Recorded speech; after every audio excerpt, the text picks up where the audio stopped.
Sekarang kita fokus pada masalah hujan.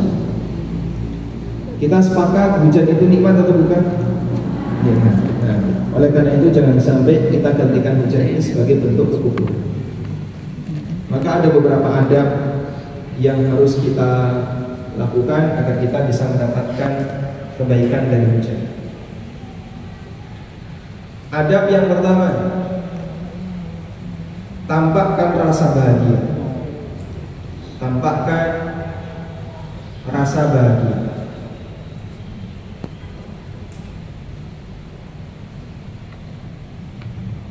Allah senang ketika Allah memberikan nikmat kepada hambanya, ada rasa gembira pada hambanya. Berarti itu adalah pengaruh dari dia menerima nikmat. Pengaruh pertama itu apa? Bahagia. Karena terkadang ada orang yang diberi nikmat, tapi dia malah menampakkan rasa sedih, murung, emosi, bahkan wajah hitam gara-gara nahan emosi. Sebutkan satu contoh kejadian di mana ada orang yang diberi nikmat oleh Allah, tapi dia suka menampakkan wajah cemberut. Allah bercerita tentang pelanggaran yang dilakukan oleh orang musyrikin. Wa idza busyira ahaduhum bil untha dhalla wajhuhu muswaddan wa huwa kadhib. Kalau orang musyrik itu diberi kabar istrimu melahirkan anak perempuan, dhalla wajhuhu muswaddan, kata Allah wajahnya langsung jadi gosong. Wa huwa kadhib, karena nahan emosi. Ayumsikuhu ala hunin am yadussuhu fit turab, pilihannya dua. Dia rawat anak itu, tapi dalam kondisi dia merasa terhina. Kehormatan saya diinjak-injak. Kenapa? Lahir anak perempuan. Dia nggak sadar kalau ibunya juga perempuan. Tapi itu orang musyrik. Sehingga saat dia mendapatkan berita, kabar bahwasanya istrinya melahirkan anak perempuan, kata Allah, ayumsikuhu ala hunin, dia rawat anak itu, tapi dalam kondisi dia merasa terhina. Seolah-olah kehormatannya diinjak-injak. Am yadussuhu fit turab, atau anak itu dikubur hidup-hidup di dalam tanah. Karena dalam pandangan mereka, membunuh anak perempuan waktu masih kecil itu wibawa. Hebat ini seorang lelaki pemberani, berani mateni cah cilik. Maka besok di hari kiamat Allah katakan, wa idzal mau'udatu su'ilat bi ayyi dzambin qutilat. Pada hari di mana al-mau'udah, wanita-wanita yang masih anak-anak, bayi-bayi, wanita yang dikubur hidup-hidup, su'ilat, akan ditanya oleh Allah, bi ayyi dzambin qutilat, wahai anak kecil, dosamu apa kok sampai bapakmu membunuhmu? Itu dulu. Sekarang belum sempat hidup sudah dibunuh. Diapain? Aborsi. Maka ingatlah, orang seperti ini nanti akan ditanya oleh Allah. Yang ditanya bukan pelakunya, tapi anaknya ditanya. Kamu dulu dosanya apa? Kok sampai ibumu tega membunuh kamu? Kira-kira jawabannya apa? Baik.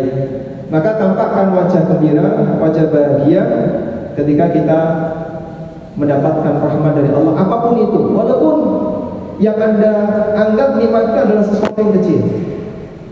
Misalnya jenengan dodolan ya, Bapak Ibu jualan, laku 1 untung 5.000. Terus hujan, pulang.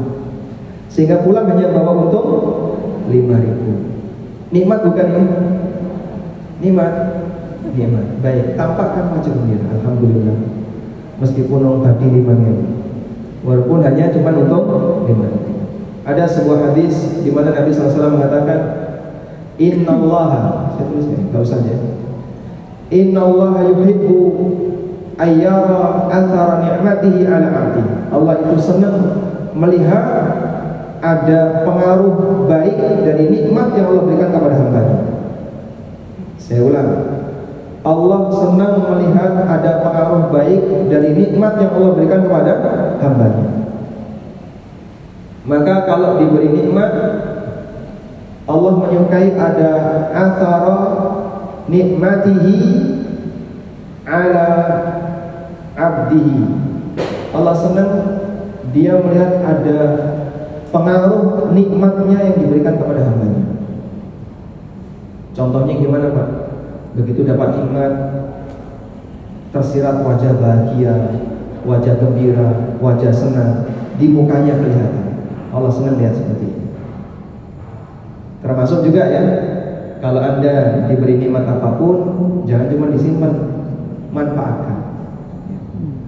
Duit kelambiannya cuma disimpan saja, berarti pengaruhnya belum ada. Beli Tupperware baru cuma disimpan aja, saya gelar terus. Dari mulai beli sampai mau mati, saya beli belum dibuka. Suaminya mau pakai dimarahin. Betul Pak, kayak gitu. Sehingga diberi nikmat oleh Allah, tapi cuma disimpan. Berarti kan pengaruhnya nggak ada.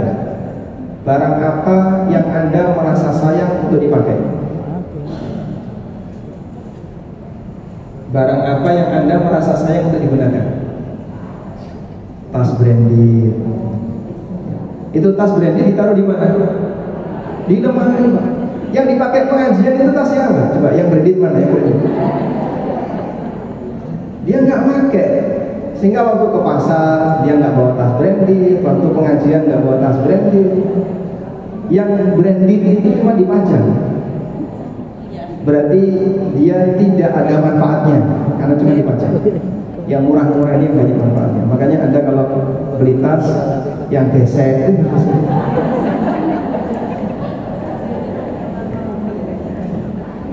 karena yang kayak gini rusak dia nggak sakit hati ya.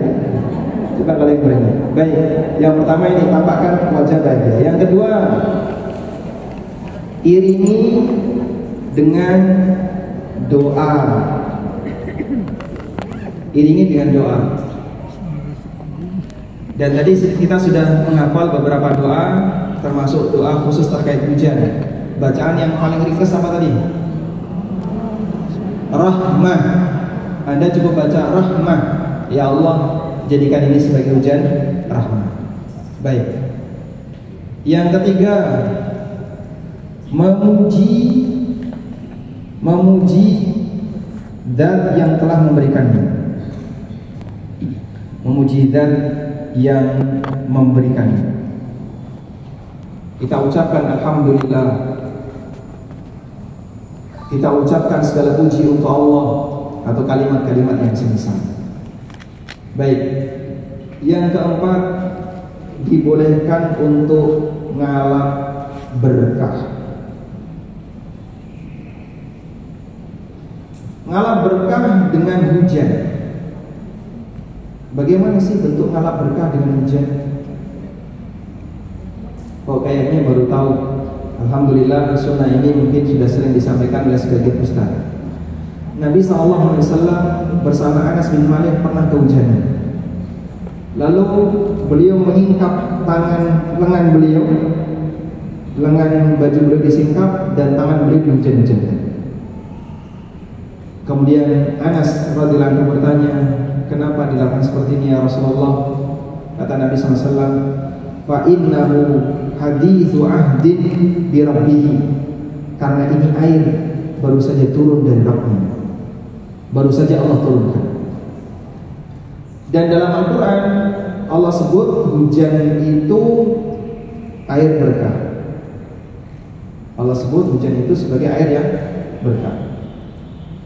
Allah Ta'ala berfirman, wa nazzalna minas sama'i ma'an mubarakan fa'ambatna bihi jannatin wa habbal hasid. Ini ada di surat ayat berapa Pak?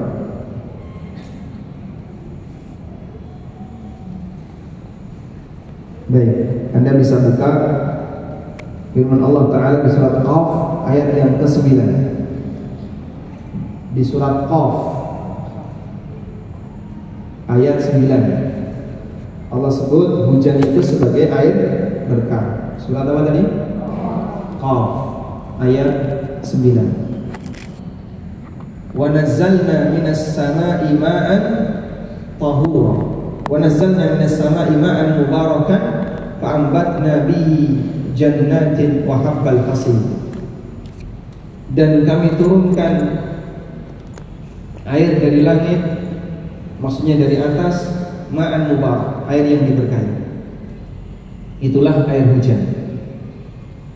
Karena itu bagian dari sunnah Nabi SAW adalah ngalap berkah dengan air hujan. Bahasa lainnya adalah hujan-hujanan.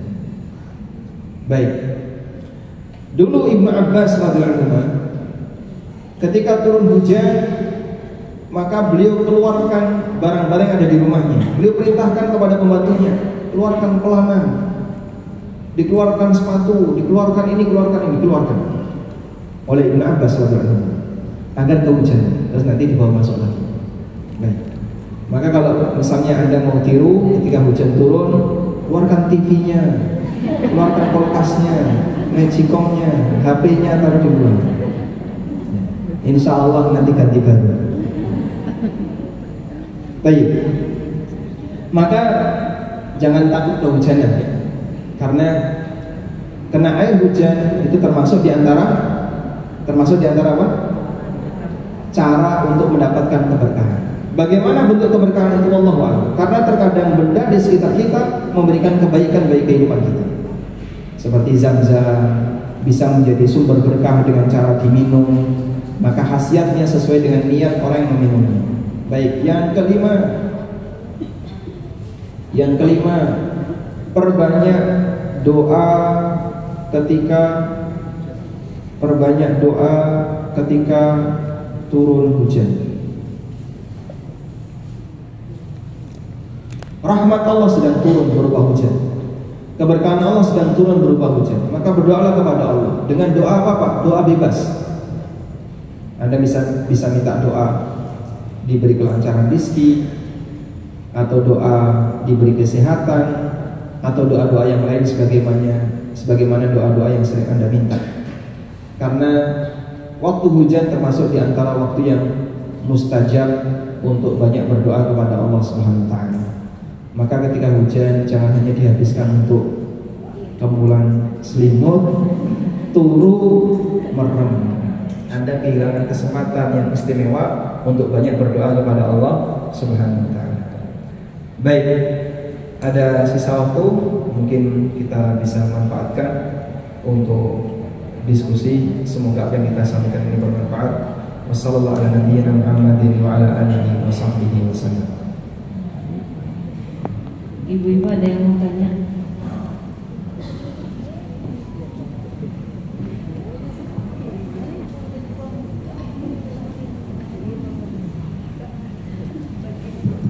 Bismillah, Assalamualaikum warahmatullahi wabarakatuh. Alhamdulillah. Ahi mau tanya tentang yang ngalap berkah hujan itu ya. Insya Allah kan selalu saya itu ada, Masya Allah, selain hujan-hujanan main berbahagia, bergembira dengan barokah hujan dari Allah, itu sekaligus bisa diniatkan untuk ru'yah syariah. Jadi tetap memakai baju penutup aurat kalau itu di luar rumah, hujan-hujanan sambil di pulau sambil berdoa, ayat-ayat ru'yah untuk meru'yah semuanya, termasuk diri keluarga dan semuanya. Itu bagaimana badannya? Lalu kira-kira menurut Ahi itu tata cara yang jauh lebih sesuai syariat itu seperti apa? Jazakumullah khair. Wassalamualaikum warahmatullahi wabarakatuh. Waalaikumsalam warahmatullahi wabarakatuh. Ada pertanyaan tentang bagaimana melakukan ruqyah syar'iyyah sambil hujan-hujanan. Sehingga kalau ada orang kesurupan disuruh keluar biar dia kehujanan terus diruqyah gitu. Baik. Wallahu a'lam, saya tidak mengetahui adanya dalil tentang ruqyah syar'iyyah dengan menggunakan hujan. Kalau minum pakai air hujan silahkan, wudu dengan menggunakan air hujan boleh, dan Nabi SAW terkadang wudu dengan air hujan. Karena Allah Subhanahu wa taala juga berfirman di ayat yang lain, wa anzalna minas sama'i ma'an tahura, dan kami turunkan dari langit ma'an tahura, air yang suci yang bisa dijadikan sebagai alat untuk bersuci, sehingga air hujan bisa dipakai untuk wudu. Namun kalau ruqyah dengan menggunakan air hujan, kami tidak mengetahui adanya riwayat tentang itu. Dan pada prinsipnya ruqyah itu doa. Pada prinsipnya ruqyah itu doa. Sehingga seperti apa sih ruqyah syar'iyyah itu? Selama Anda bisa berdoa, berarti Anda bisa ruqyah. Dan doa itu tidak harus pakai bahasa Arab. Meskipun yang paling afdal ruqyah itu menggunakan doa seperti yang pernah dibaca oleh Nabi SAW. Contohnya apa Pak? Allahumma rabban nas adhibil bas. Ya Allah bagi Rabb, ya Allah Rabb bagi seluruh umat manusia, adhibil bas, hilangkan semua bencana, hilangkan penyakit. Ishfi anta syafi, la shifa'a illa shifa'uk, shifa'an la yughadiru saqaman. Itu contoh ruqyah yang pernah dibaca oleh Nabi SAW. Atau kalimat ruqyah yang lain, misalnya yang diajarkan oleh Allah Ta'ala dalam Al-Quran, yaitu Al-Mu'awwidah. Al-Mu'awwidah itu apa? Al-Mu'awwidah, Al-Mu'awwidah, Al-Ikhlas, Al-Falaq, An-Nas. Ini ruqyah Al-Mu'awwidah. Dan itu diturunkan oleh Allah pada peristiwa ketika ada orang Yahudi yang menyihir Nabi SAW. Dan pada waktu Ali bin Abi Thalib mau menghancurkan simpul sihirnya, beliau diperintahkan untuk membaca Al-Falaq dan An-Nas. Maka jenengan kalau melakukan jimat, nyelempet-nyelempet di rumah orang gitu ya. Saya pernah ketemu dengan anak kecil, dia pakai kalung jimat yang dibungkus kain mori dijahit. Nah, kalau mau merusak seperti ini, jangan asal, doa dulu. Bisa jadi kalau di situ ada jinnya malah masuk ke kita ya, dia balas dendam. Maka kita kuatkan dengan doa, baca apa? Ayat kursi atau Mu'awwidah, Al-Falaq dan An-Nas. Dan baru setelah itu dihancurkan. Atau Anda misalnya bisa nyobek-nyobek ketika menghancurkannya, tapi baca dulu Al-Mu'awwidah. Nah, kalau semuanya ini nggak hafal Pak, saya nggak hafal ayat-ayat ruqyah, boleh nggak saya ruqyah pakai bahasa Indonesia? Silahkan. Anda bisa berdoa ruqyah dengan bahasa yang Anda pahami, pakai bahasa Indonesia boleh. Karena inti dari ruqyah itu apa tadi? Doa. Wallahu a'lam. Baik. Ustaz, berarti kalau doa pakai bahasa Indonesia itu juga bisa bahasa Indonesia aja. Ini pakai bahasa Indonesia silahkan. Kalau misalnya saya kok susah ya pakai bahasa Arab, Anda baca gini boleh dan pakai bahasa Indonesia boleh. Lagi ibu yang bertanya. Enggak nyampe.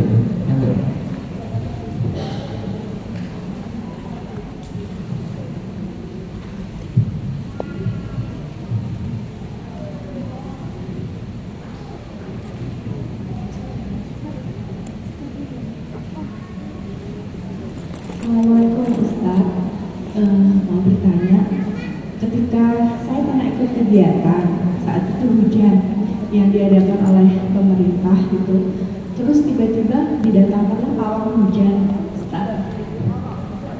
Terus nggak tahu siapa namanya pawang hujannya. Terus kan kita nggak boleh percaya ya Ustaz, takut syirik. Tapi tiba-tiba hujannya berhenti Ustaz. Terus secara spontan para tamu tuh terus jadi percaya gitu, satu kan karena ada pawang jadi berhenti gitu. Terus gimana ya Ustaz biar hati kita itu tidak ikut-ikut syirik gitu? Maksudnya kadang kan kita otomatis secara tidak sadar percaya tidak percaya gitu. Terima kasih Ustaz. Baik, ini penting ya. Tapi Anda harus perhatian mukaddimahnya dulu. Jadi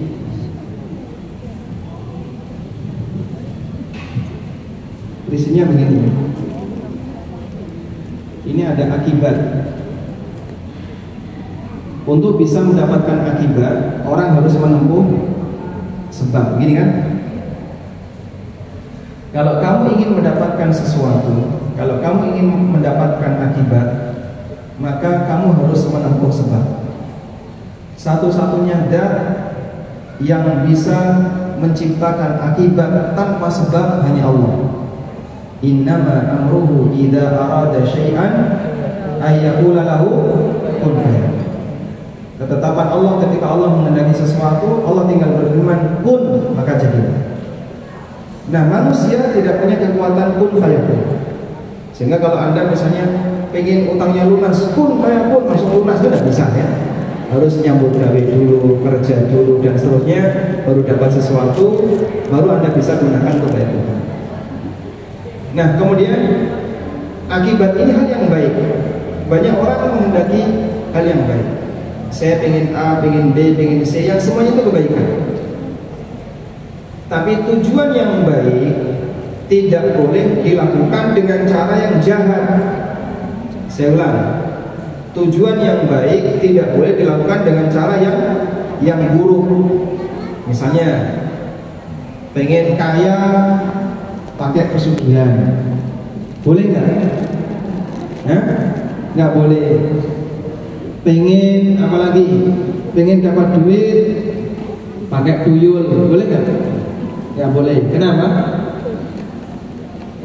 Karena praktek seperti ini sebab yang dilarang. Pak, saya pengen sedekah, boleh nggak Pak? Saya maling sebagian, lalu 50% saya sedekahkan, 50% saya bawa pulang. Ya udah boleh. Ya, tapi kan tujuan saya baik. Saya mau menyantuni anak yatim, mau menyantuni orang-orang miskin di sekitar saya. Saya mau wakaf. Terus gimana? Korupsi duit negara, boleh? Nggak boleh. Maka kalau mau melakukan akibat yang baik, sebabnya harus ditempuh dengan cara yang baik. Baik. Nah, sebab ini ada dua. Ada yang baik, ada yang buruk. Yang baik itu gimana Pak? Yang baik adalah sebab yang tidak melanggar syariat. Contohnya bagaimana? Kalau turun hujan, saya berharap semoga tidak turun hujan. Sebab yang baiknya apa? Berdoa kepada Allah. Ya Allah, alihkanlah hujan ini agar tidak di atas kami. Seperti doa Nabi SAW. Beliau membaca kalimat apa? Allahumma hawalaina wala alaina. Ya Allah, turunkan hujan di sekitar kami dan jangan di atas kami. Kemudian hujan reda ketika Nabi SAW berdoa. Begitu beliau berdoa seperti itu, hujan langsung berhenti. Dan doa Nabi SAW adalah doa yang mustajab. Contoh, orang ingin dapat duit biar bisa haji, biar bisa umroh, biar bisa zakat. Sebab yang baiknya apa? Bekerja di dunia yang halal, sehingga dia tahu batasan halal haram, bagaimana cara jual beli yang benar, bagaimana sih agar kita bisa mendapatkan harta yang disebut oleh Nabi SAW sebagai harta yang mabrur. Ada pernah nggak mendengar istilah mal mabrur? Harta yang mabrur. Harta yang mabrur itu harta yang dipuji oleh Rasulullah SAW. Bagi mereka yang mendapatkannya dengan cara yang sangat benar, itu menempuh sebab yang baik untuk mendapatkan akibat yang baik. Tapi ada sebab yang buruk. Sebab yang buruk apa Pak? Sebab yang buruk ini beragam. Sebab yang buruk ini beragam. Ada sebab yang buruk, pelanggarannya berkaitan dengan pelanggaran syariat, halal haram. Misalnya dia melakukan transaksi riba, dia melakukan transaksi gharar atau transaksi haram yang lainnya. Maka untuk mendapatkan harta dia pakai sebab pelanggaran syariat. Ada juga yang dia melakukan hal yang buruk dengan melakukan pelanggaran akidah. Nah, ini yang berbahaya. Pelanggaran akidah contohnya apa? Dolanan dukun, ingin dapat jodoh terus pakai pelet. Akhirnya dia suka melet di mana-mana ya. Ini cara dapat jodohnya bagus nggak? Bagus. Dia ingin segera nikah. Saya sudah punya pilihan, tapi dia nggak suka sama saya. Dia pilih yang lain. Sudah pilih yang lain, tapi saya nggak suka. Itu nasibmu. Berkali-kali dia uji coba, pilih ini gagal terus. Ya? Dalam posisi ketika dia selalu gagal ketika memilih, artinya dia menempuh cara yang nggak benar, pakai dukun misalnya.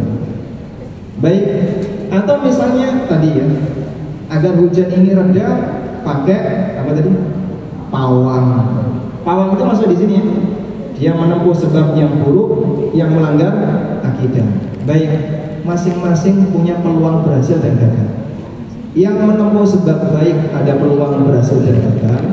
Yang menempuh sebab buruk juga ada peluang berhasil dan gagal. Ada orang ingin kaya pakai pesugihan, kaya beneran ada nggak? Ada. Apakah bisa kita katakan, oh berarti pesugihan itu benar karena kaya beneran? Tidak. Kenapa? Kenapa? Karena sebab yang dia tempuh, sebab yang jelek. Ada orang ingin dapat jodoh pakai pelet, berhasil pelet dia. Begitu berhasil pelet, nikah. Nikahnya sah, bisa jadi. Tapi cara dia cara yang salah. Sama halnya ada orang ingin menghentikan hujan pakai pawang, mungkin berhasil. Karena keberhasilan itu semuanya atas kehendak Allah. Sehingga menempuh sebab yang baik maupun menempuh sebab yang buruk, masing-masing punya peluang yang sama. Bisa berhasil, bisa gagal. Itu artinya keberadaan dukun maupun pawang yang berhasil bukan bukti bahwasanya itu benar. Tetap kita nilai salah. Maling berhasil ada nggak? Ada. Koruptor yang berhasil mengambil harta negara sampai mati nggak dihukum ada? Banyak. Apakah berarti kita katakan bahwa ini koruptor yang sukses, dunianya sukses, akhiratnya wallahu a'lam? Karena dia bisa jadi berhasil dalam menempuh sebab itu, mendapatkan akibat yang diinginkan, tapi caranya nggak benar. Ketika caranya nggak benar, kita nilai perbuatanmu salah. Baik. Dan begini, ada yang disebut dengan istidraj. Apa itu istidraj? Dilulu, diujo, dijarke. Orang tenggelam dalam maksiat dan dia dibiarkan oleh Allah bergelimang dengan nikmat. Maka sadarilah itu adalah istidraj. Dan bisa jadi ada orang yang seperti itu. Sehingga ada orang yang diberi fasilitas oleh Allah berupa duit, dipakai nyewa pawang, berhasil, tambah sesat. Ujian yang diberikan oleh Allah bisa jadi bentuknya kayak gitu. Makanya begini ya, ribuan pawang gagal tidak diberitakan, satu pawang berhasil diangkat di mana-mana. Karena dukun itu kalau benar satu viral, padahal ratusan kesalahan dia dilupakan. Ustadz salah satu viral, padahal kebaikan dia banyak yang dilupakan. Masyarakat tidak adil dalam menilai. Sehingga ada ustadz punya kasus apa, viral, padahal satu aja kasusnya. Kebaikan dia yang lain dikubur semua. Waliyadzubillah. Baik, mungkin itu yang bisa kita sampaikan.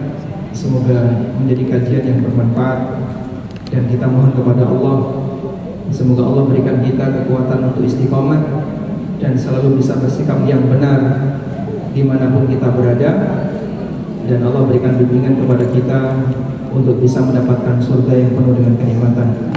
Allahumma anfa'na bima 'allamtana wa 'allimna ma yanfa'una warzuqna 'ilma. Allahumma inna nas'aluka al-huda wat-tuqa wal-'afafa wal-ghina. Allahumma aminna fi awtanina wa aslih a'immatana wa ulata umurina wa'inhum ala tanfidhi amanatihim. Allahumma arzuq lahum muzara as-salihin wa bitanat as-salihin. Rabbana hab lana min azwajina wa dhurriyyatina qurrata a'yun waj'alna lil muttaqina imama. Rabbana atina fid dunya hasanah wa fil akhirati hasanah wa qina adzabannar. Wa sallallahu ala nabiyyina Muhammadin wa ala alihi wa sahbihi wa sallam. Wa akhiru da'wana alhamdulillahi rabbil alamin.